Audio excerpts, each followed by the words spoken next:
Pour ne rien rater de nos programmes, n'oubliez pas de vous abonner à nos deux chaînes YouTube, le Média TV et le Média 24/7, et d'activer la cloche. Salut à toutes et à tous, vous êtes sur le Média et vous regardez Les Indiscrets, votre rendez-vous hebdomadaire porté par Niels Wilke. Grâce à son carnet d'adresses sans égal et sa connaissance fine des acteurs politiques de tous bords, Niels nous permet d'arpenter chaque semaine les dédales de la politique française. Cette émission existe grâce à vous, notre communauté engagée, et le Média a particulièrement besoin de vous en ce moment. Face aux milliardaires ultra-conservateurs Bolloré et Stérin qui financent à fond perdu l'extrême droite médiatique et politique, nous lançons Riposte, une contre-offensive citoyenne de gauche pour développer notre chaîne d'infos populaire et indépendante sur les réseaux sociaux et sur la TNT francilienne. Soutenez-nous sur le site internet campagne.lemediatv.fr. C'est parti pour les indiscrets.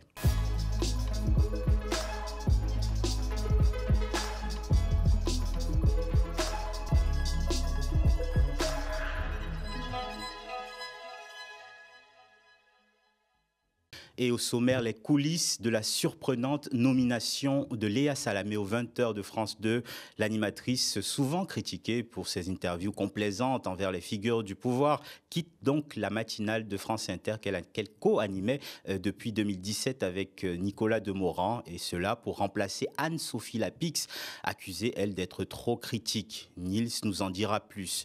Et il nous parlera aussi des dessous d'un grand slogan lancé par le ministre de l'Intérieur, la France des honnêtes gens. On en parle tout de suite avec le décryptage de Niels Wilke. Salut Niels. Salut Fabrice, salut à toutes et à tous. Alors Niels, il paraît que l'arrivée surprise de Léa Salamé aux 20h de France 2 pour remplacer Anne-Sophie Lapix, donc cette arrivée se fait dans la confusion la plus totale. Oui, hein, c'est le cas de le dire. Et d'ailleurs, chez France Télé, on évoque même un gros bordel pour qualifier la situation.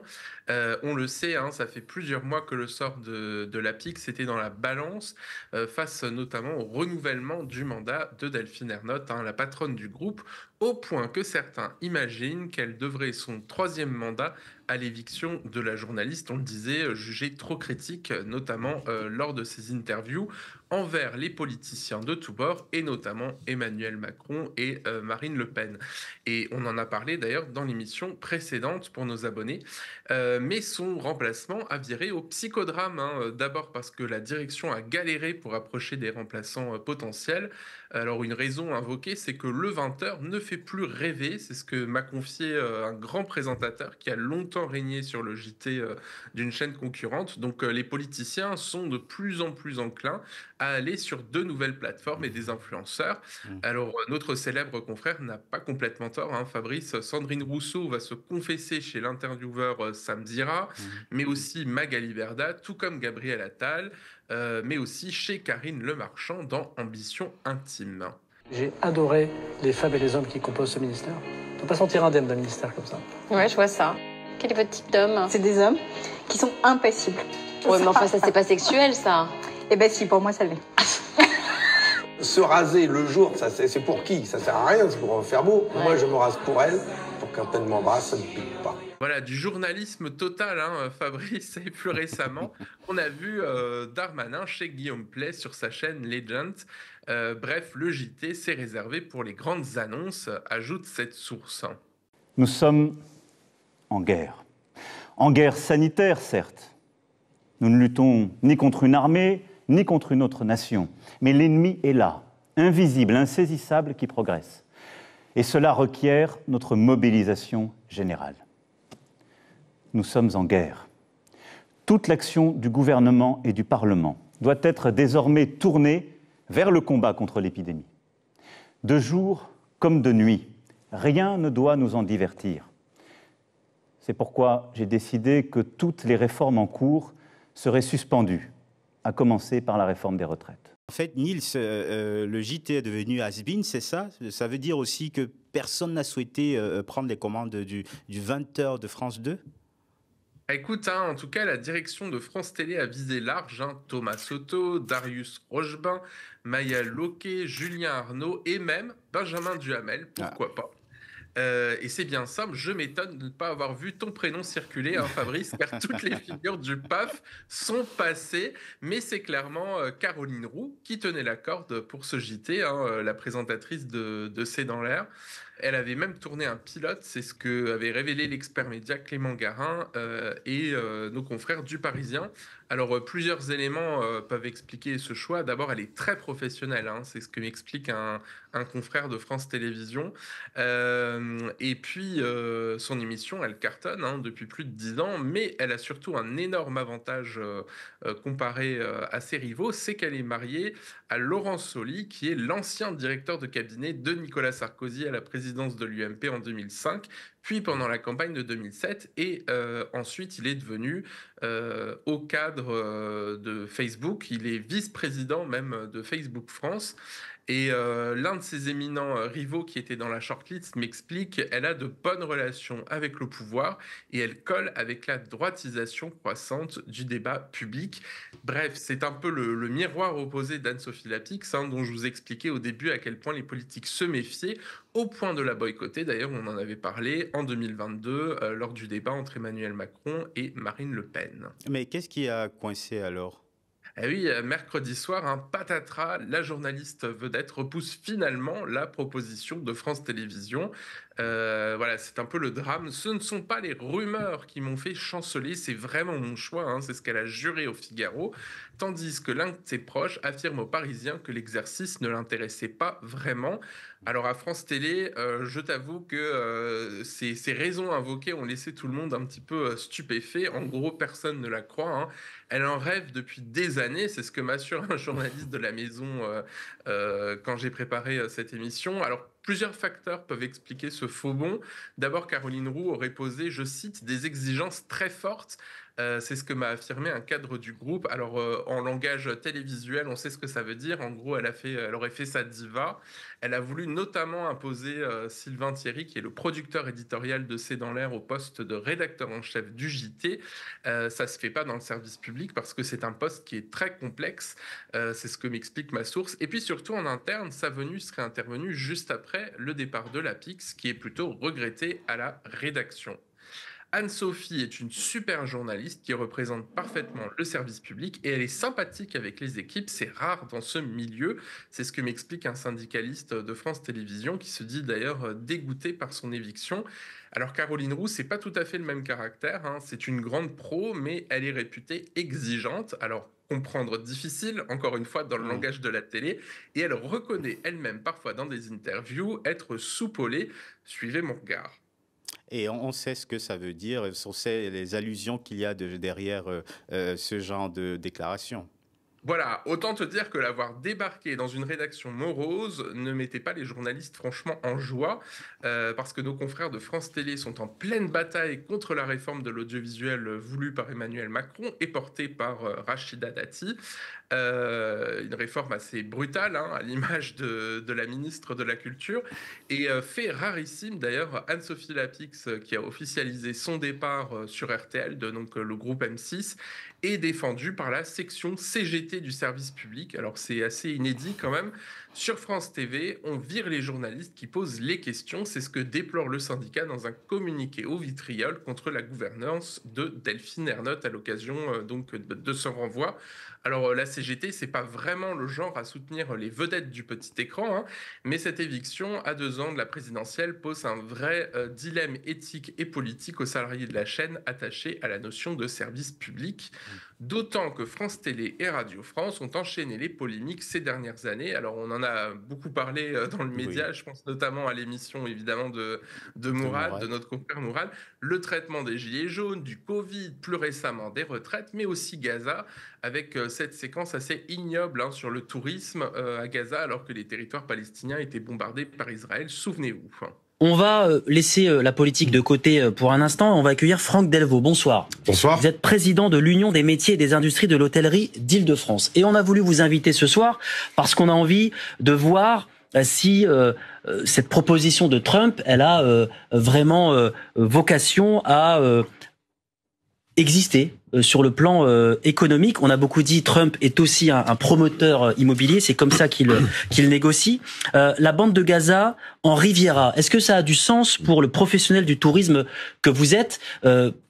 La bande de Gaza a des atouts, on l'a déjà dit. Voilà, et puis j'évoquais les retraites. Les journalistes n'ont pas digéré le traitement de Caroline Roux dans l'émission L'événement, consacrée à la réforme très contestée de Macron en 2023, avec un petit extrait concocté à l'époque par nos confrères d'Arrêt sur Image que l'on salue. Il y a certains sujets qui me tiennent à cœur, sur lesquels j'ai des convictions. Mais il faut arriver à les mettre de côté, il faut arriver parfois à s'effacer. Mais de toute façon, la vérité, c'est que l'objectivité totale, elle n'existe pas, c'est un leurre. Sandrine Rousseau, vous rendez hommage aux forces de l'ordre aussi. Je pense qu'il y a aussi un changement de doctrine du maintien de l'ordre là dans les manifestations. Et alors que les premières se sont très bien passées, là on observe quand même des violences policières, certes situées, mais quand même des violences policières. Parce que ce sont des mouvements plus violents. Juste une réponse à ce qui vient d'être dit. Vous ne pouvez pas commencer à dire qu'il faut assurer la sécurité. Condamner les violences. Mais vous condamnez aussi les violences contre les policiers. C'était la question qui vous était posée. Non, mais je condamne toutes les violences. C'est dit. Donc forcément, si on dissèque tout ce que je dis, si on dissèque même le choix de l'angle des reportages, la façon dont l'émission est construite, les gens peuvent trouver une façon d'appréhender l'actualité. Bref, les journalistes et les salariés du groupe en ont gros. Dans leur viseur, Delphine Ernotte qui a réussi à être reconduite pour un 3e mandat consécutif du groupe par l'Arcom. Mais à quel prix? Elle obéit au doigt et à l'œil du pouvoir, c'est ce qu'avance une source syndicale. Et Léa Salamé aussi. Et alors, Nils, la question que tout le monde se pose, c'est quid du conflit d'intérêts? Parce qu'on le sait, Léa Salamé est la compagne de Raphaël Glucksmann. Oui, hein, c'est aussi un point de crispation avec une partie de la rédaction. Alors, disons-le d'emblée, le débat n'est pas nouveau. Hein. Léa Salamé s'était déjà mise en retraite ses fonctions à France Inter et à France 2 en 2019, puis en mars 2024, lors des élections européennes. Alors, le fait qu'une femme journaliste s'efface devant la carrière politique de son conjoint ou compagnon porte même un nom. On parle de la jurisprudence Sinclair. Hein. C'est l'expression qui renvoie à l'histoire d'Anne Sinclair, l'intervieweuse vedette des années 90, qui, lorsqu'elle était en couple avec DSK, a dû abandonner l'émission d'actualité 7 sur 7 sur TF1. Et en 97, son époux devient ministre de l'économie, des finances et de l'industrie. C'était sous le gouvernement Jospin, tandis que son épouse est reléguée à une émission d'actualité mensuelle. Alors c'est vrai que les couples politiques journalistes défrayent régulièrement la chronique et alimentent les soupçons de conflit d'intérêts.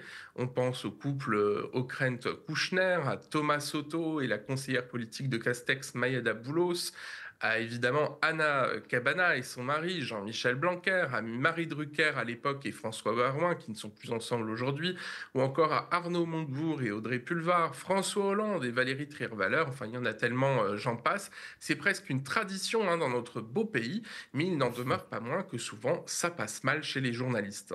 Alors on sait que Raphaël Glucksmann a de grandes ambitions politiques. Est-ce que cette nomination peut venir les contrarier? Alors, je vais être franc, j'ai pas pu contacter directement le député européen pour préparer l'émission, mais j'ai posé la question à l'un de ses proches qui m'a répondu en off que Raphaël Glucksmann n'avait pas encore déclaré une potentielle candidature pour 2027. À mon avis, c'est reculé pour mieux sauter. Alors, il y a un autre sujet qui fâche en interne, la question de la rémunération. Alors, c'est vrai que Léa Salamé est connue pour se positionner sur les questions salariales. Hein. Elle va être bien payée, très bien payée même, et elle ne s'en cache pas. Cependant, le problème, c'est que les salariés de France Télé vont subir une nouvelle cure d'austérité sans précédent, avec un budget en baisse de 43 millions d'euros l'an prochain. Dans ce contexte très tendu, c'est vrai que l'arrivée de Léa Salamé aux 20h ne soulève pas l'enthousiasme en interne, c'est le cas de le dire. Ça ne va pas améliorer la qualité des JT et la réputation de France Télé, c'est ce que me souffle un syndicaliste. Et notez pour le clin d'œil le petit cadeau de l'APIX, Delphine Ernotte, pour son départ. Elle a posté sur Instagram une photo avec un thermomètre qui affiche 30,5 degrés dans les locaux de France Télé, avec la petite mention à Léa Salamé qui prend sa suite. Prends une glacière, Léa. Alors, c'est une façon d'alerter sur la situation intenable des salariés de France Télé parce qu'il y a une panne récurrente de la clim dans l'immeuble du groupe. Et d'ailleurs, le CSE, donc, qui rassemble les salariés et la direction du groupe ce jeudi, était consacré à ce problème selon mes informations. Et la semaine dernière, dans certaines salles de montage, la température dépassait les 33 degrés. La section CGT de France Télé s'est fendue d'un communiqué. Les salariés ont fait comme ils ont pu pour survivre dans ce milieu hostile en mode adaptation climatique. Bref, pour résumer, Delphine Ernotte fait suer ses salariés au sens propre du terme. Alors on passe à Bruno Retailleau qui, Nils, lorsqu'il n'est pas occupé à rafler les sans-papiers, pour ceux qui ont suivi l'actualité cette semaine, notamment sur le média, le ministre de l'Intérieur veut, dit-il, rassembler les honnêtes gens, je le cite. Alors venant d'un tenant de la droite des Républicains, ça peut prêter à sourire, Nils. Oui, tu l'as dit, le ministre ambitieux qui affiche ses ambitions pour 2027, fort de sa double casquette de ministre et de patron des Républicains, a annoncé le lancement d'une nouvelle campagne d'adhésion au parti qu'il vient de conquérir. Alors, il ne se contente pas de réclamer aux élus des impayés de cotisations, comme l'a révélé le Canard enchaîné cette semaine. Il lance cet appel le jour du 85e anniversaire de l'appel du général de Gaulle. Le ministre de l'Intérieur a présenté son parti comme celui des héritiers du père de la Ve République, rien que ça, avec comme slogan, effectivement, la France des honnêtes gens, regardez. C'est ainsi que s'intitule cette campagne. Regardez, vous allez découvrir ces affiches qui vont être justement mises en place un petit peu partout. Alors on y voit soit une policière, on y voit aussi une soignante, on y voit un pompier, on y voit un boulanger. Pourquoi cette campagne-là ? C'est pour montrer, Bruno Retailleau, qu'il souhaite, aux yeux des Français, incarner la majorité silencieuse, celle qui, à ses yeux, travaille, ne casse rien, paye ses impôts, veut élever ses enfants tranquillement. Ce sillon, il avait déjà commencé à le creuser pendant la campagne, justement, pour la présidence des Républicains face à Laurent Wauquiez. Écoutez ce qu'il disait au soir de son élection. Ce que je veux porter dans les mois, dans les années qui viennent, c'est les préoccupations d'une France qui est la France de la majorité silencieuse. Voilà, donc il y a un peu de perplexité, même chez nos confrères de BFM, c'est dire. Alors le ministre de l'Intérieur a expliqué au journal du dimanche, propriété de Bolloré, que ce concept désignait, je cite, ceux qui croient au travail, à l'effort, au mérite. Ça nous parle, ça, aux médias. Ceux qui ne cassent rien, ne manifestent pas, ça nous parle déjà un petit peu moins, payent leurs impôts, élèvent leurs enfants, respectent les règles. Bref, les gens de droite, apparemment, qu'ils comparent, sans les nommer, aux chômeurs, aux malades, aux assistés, bref, les gauchistes. Mais surtout, tout le monde ricane, car la droite et l'honnêteté, ça fait quand même 3. Et regardez avec qui s'affichait Bruno Retailleau en mai dernier. Qui était très attendu au-delà de cet hommage à Aurélie Fourquet, Nicolas Sarkozy, aux côtés de Bruno Retailleau, Guillaume Daret. Une image évidemment attendue pour de multiples raisons, puisque cet hommage, il tombe au moment où Bruno Retailleau vient d'être élu à la tête des Républicains. 2 fonctions, tous les 2. Oui, Nicolas Sarkozy, l'honnêteté incarnée, que dis-je ? Condamné définitivement pour corruption et trafic d'influence dans l'affaire Bismuth, avec un très beau bracelet électronique qu'il a réussi à faire retirer d'ailleurs récemment grâce à une libération anticipée en raison de son grand âge, et qui a d'autres échéances judiciaires qui se profilent, notamment un très beau procès dans l'affaire Kadhafi pour le financement de sa campagne en 2007.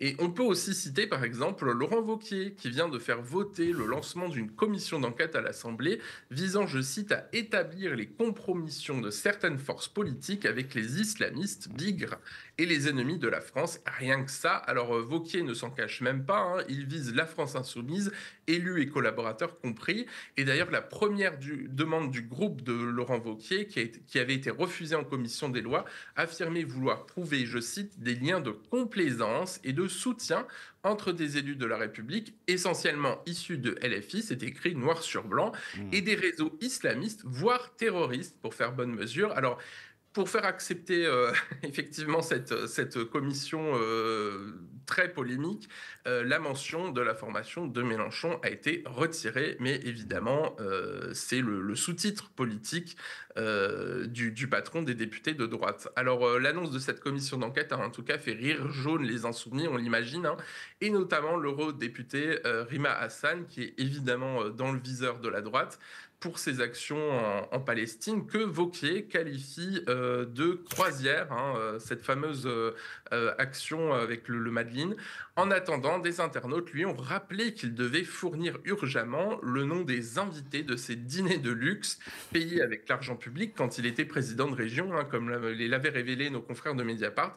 2 dîners des sommets qui ont eu lieu en 2022 dans un magnifique château du Rhône, privatisé pour l'occasion, et à l'Institut Paul Bocuse, s'il te plaît, dans la région de Lyon, qui pose question avec quand même 1 000 € par couvert tout de même. Hein. Nous, aux médias, on est quand même très chiche en comparaison. Le reste de la droite est évidemment abonné aux affaires politico-financières. Hein. Citons Rachida Dati, avec toutes les précautions d'usage. On ne voudrait pas, évidemment, faire l'objet de la colère de la ministre de la Culture, hein, mise en examen quand même dans l'affaire Ghosn, mais aussi Fillon, définitivement condamné, qui vient de prendre 4 ans de prison avec sursis, 375 000 € d'amende, et 5 ans d'inéligibilité dans l'affaire des emplois fictifs d'assistants de son épouse Pénélope.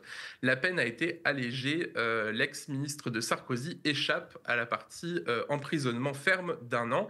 Il y a aussi les Balkany, etc., etc. La liste est interminable. Une liste interminable de gens honnêtes de droite. Merci beaucoup Nils, et merci à vous de nous avoir d'avoir regardé cette émission. N'hésitez pas à nous dire ce que vous en avez pensé en commentaire sur YouTube ou via l'adresse contact@lemediatv.fr. Si vous le pouvez, soutenez-nous, soutenez le travail de journalistes indépendants, soutenez notre riposte contre l'extrême droite en allant sur le site internet campagne.lemediatv.fr. Bonne suite des programmes sur le Média.